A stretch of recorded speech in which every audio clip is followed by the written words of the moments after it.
We are looking at Susa, the fortified capital of the Persian Empire and the absolute center of ancient world power.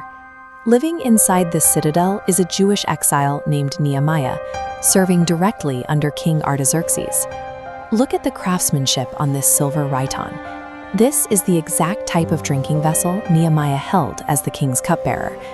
His daily job was tasting the king's wine and food to ensure it wasn't poisoned. If a rival wanted to assassinate the king, the cupbearer was the primary target, meaning Nehemiah held a position requiring massive, unquestionable trust. Look at the sheer volume of these broken stones. A group of men arrived from Judah and delivered devastating news. The Jewish survivors who returned to Jerusalem are living in profound shame. The city walls are entirely broken down, and the heavy wooden gates have been burned to the ground. In the ancient world, a city without walls was completely defenseless. There was no way to protect families or secure trade goods. Citizens lived in a constant state of anxiety, knowing that violent raids, theft, and slaughter could happen at any moment. Nehemiah has never been to Jerusalem, but when he hears this report, his legs give out. He sits down, weeps, and mourns for days. He refuses to eat. He feels the suffering of a people 800 miles away, as if it were his own. This timeline shows exactly how Nehemiah spent the next 4 months. He prayed and fasted, but he also calculated exactly what he would need to fix the problem. He mapped out a requirement for military guards, letters of safe passage from the king, and massive timber shipments from the royal forest. The day arrives when he has to serve the king, but his grief is visible. The king asks why his face looks so sad when he isn't sick. In the royal court, displaying sadness is strictly forbidden. It implies the king's presence isn't enough to bring joy. The standard punishment for this is execution. Nehemiah is terrified. Before answering, he fires off a silent split-second prayer to God. Then he tells the king the honest truth about his ancestral city lying in ruins. The king asks a simple question: "What do you want?" Nehemiah doesn't hesitate. He asks to be sent to Judah to rebuild the city. He immediately requests the specific letters for the regional governors and the requisition orders for the timber he mapped out during his 4 months of fasting. The king agrees to everything. He even sends army officers and cavalry to escort him. Nehemiah recognizes that God's power made this possible. He proves that true faith requires intense preparation. He had secured a highly detailed blueprint, completely ready for the exact moment the door of opportunity opened. Nehemiah arrives in Jerusalem with a Persian military guard. To avoid immediate pushback, he keeps his mission entirely secret from the local leaders. In the middle of the night, he rides out through the valley gate. He conducts a solitary, private reconnaissance mission, assessing the devastating reality of the ruined walls, so he knows exactly what needs fixing. With the facts in hand, he finally gathers the defeated city leaders. He casts a unifying vision, challenging them to rebuild the wall and erase the disgrace that has defined their lives for a century. The people immediately mobilize. Nehemiah breaks a massive, impossible project down into manageable individual responsibilities. He assigns specific families and professions to specific factions.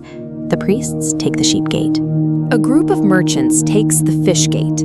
The progress immediately attracts the attention of Sanballat and Tobiah, 2 regional warlords. They launch a campaign of intense mockery and psychological warfare to break the workers' spirits, loudly asking if a fox climbing the wall would knock the stones over. Nehemiah refuses to form a committee or draft a counter-argument. He brings the insults directly to God in prayer and keeps his workforce entirely focused on the construction. The wall reaches the halfway point and exhaustion sets in. The rubble is heavy and the enemies escalate their tactics. They pivot from mockery to plotting a violent massacre, aiming to infiltrate the camp and kill the workers to stop the build. Nehemiah executes a brilliant tactical pivot. He arms the entire workforce. The people carrying supplies do their jobs with one hand while holding a weapon in the other.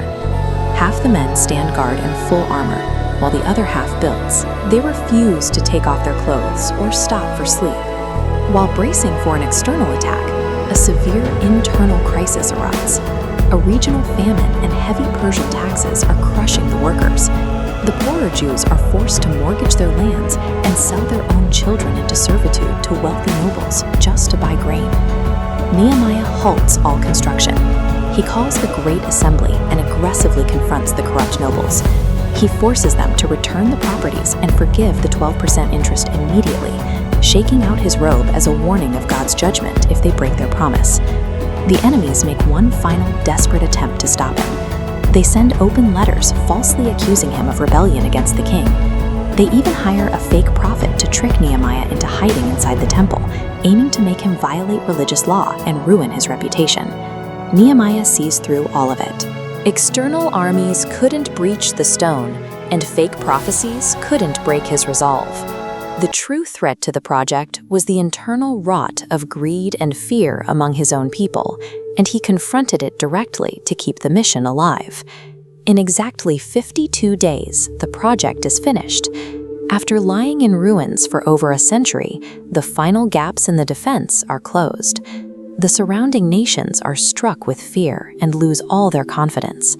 They realize that such a rapid, logistically impossible feat could only be accomplished with the help of God. Physical security is only phase 1. With the gates locked and reliable guards appointed, Nehemiah initiates a total census to organize and repopulate the empty city. This is a Hebrew scroll containing the Book of the Law of Moses. Ezra the scribe brings out this exact text. He reads God's instructions aloud at the water gate from morning until noon.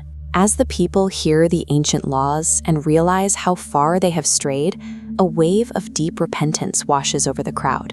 The entire assembly begins to weep. Nehemiah and Ezra command the people to wipe their tears. They order them to eat rich food, drink sweet drinks, and share with those having nothing. They declare the day is holy and that the joy of the Lord is their strength. Nehemiah took a leave of absence to move rocks and set wooden beams. But by the time the gates closed, his exact planning and relentless courage had restored the spiritual identity of Israel, resurrecting the soul of an entire nation. If you enjoyed watching this video, do like the video and please subscribe to Jesus Tell Tales channel for more such videos in the future.